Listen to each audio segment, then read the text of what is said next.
At the first round of the International Grand Prix Series held in the United States, the men's single skating attracted special attention. After the short program, it became obvious that the composition of the participants was quite diverse, and each skater brought a unique approach to the sport. In fourth place was Nika Gaje from Georgia, a student of Atari Tutberidze. His free skating program started confidently with a quadruple tool-up and a cascade of quadruple salcho and triple tool-up. However, he made a mistake, falling on the salcho and doing only double jumps instead of triple jumps in the cascade. These flaws lowered his scores, and despite the creative theme of the musical Moulin Rouge in his choreographic program, his emotional performance left much to be desired. In the end, he scored 151.69 points for the free program and 237.45 overall, which earned him fourth place. Surprisingly, Nika Gaje beat Vladimir Litvintsev of Azerbaijan by only 1/100th of a point in the final total, and this was largely due to his performance in the short program. For the complete men's singles performance at Skate America, see our website figureskating.org at the link in the description. Japan's Sun Sato won the bronze medal at the first round of the Grand Prix despite difficulties in the second part of the competition. His free skating program contained many inaccuracies in the execution of jumps, and he even revised his program on the fly. Despite this, he managed to score 155.89 points for the free program and 247.50 in total.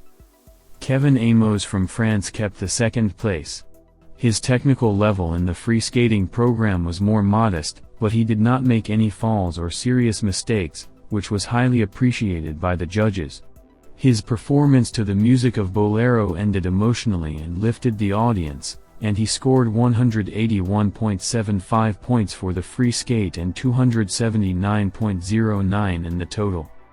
Ilia Malinin of the United States won the event. Even without the quadruple axel, he scored more than 300 points in total for the two routines. His free skating program included 4 quadruple jumps, 2 lutzes, 1 in a cascade with a triple salcho, a salcho and a tool-up in a cascade with a triple tool-up. He also has a triple axel and a Ritberger at the beginning of his roll, and it is logical that as the season progresses, he will also add turns to them. All of his jumps were executed cleanly and the judges rated them highly. His choreography is still a work in progress, but he already has high scores for his performance.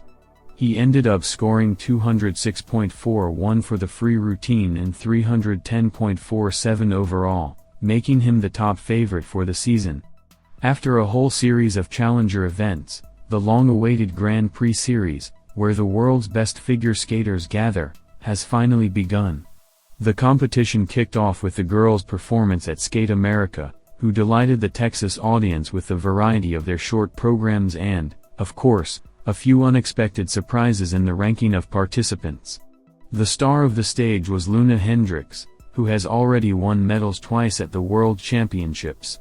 She had certain expectations from this performance and, with all other conditions remaining the same, should not have made any serious mistakes.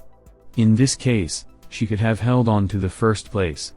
One of the characteristics of Hendricks is her ability to experiment with different looks and make striking performances on the ice. For her new performance, she chose modern dance music and added Madonna's Living for Love to it, which made her performance energetic and original. She also paid special attention to her costumes, staying true to her style with a minimal skirt length, which allows her to afford it given her slim figure. Overall, Hendricks' performance was not outstanding. The second triple Lutz triple tool-up in her combination in the second half of the program was risky, as there is always the possibility of a mistake that could have lowered her score. Nevertheless, Hendricks chose to go beyond the safe options, even though her physical condition was not ideal. An observer might have noticed an undercurl on her second jump, which was also noted by the technical panel. Nevertheless, she received a confident 75.92 score, which earned her first place. For the full women's singles performance at Skate America, visit our website figureskating.org at the link in the description. In second place was unexpectedly Amber Glenn. Previously, she was not spoiled with generous marks by the judges due to her instability, despite having a triple axel in her arsenal. She delights the audience with her unconventional choice of music, and this year she chose a remix of the hit song Heads Will Roll, which was to the audience's liking. This performance was dynamic and modern, something that figure skating often lacks. There were no comments on the technical aspects of Amber's performance. She didn't risk a triple axel, but her performance was clean and confident, with high scores. She got 71.45 points, which was a new personal record for the American. The top three was closed by Isabeau Levito, who portrays a snake in her short program, which is even reflected in the design of her costume. It is important to note that some of the music in her program was used in Madison Chalk and Evan Bates' Free Dance in the 2019-20 season. Interestingly, Madison helped Isabeau with ideas for the choreographic part of the program. Levito and Chalk spent a lot of time together on the Stars on Ice tour and at the annual training camp for U.S. figure skaters. Because of the age difference, Levito even joked about calling Choke Mom. Although the choreography was successful, small flaws in the technical portion prevented Levito from outperforming Glenn. The technical panel noticed an unclear rib on the triple Lutz and an underperformance of the combination spin, which lowered the judges' scores. She ended up with a score of 70.07 and temporarily placed third. The judging team in the USA impressed with their objectivity, noting even mistakes from the leaders. Some questions remained regarding the evaluation of step lanes, as almost all skaters received the maximum level of difficulty. But overall it was strange, considering that it was the beginning of the season and all skaters seemed to be in good shape.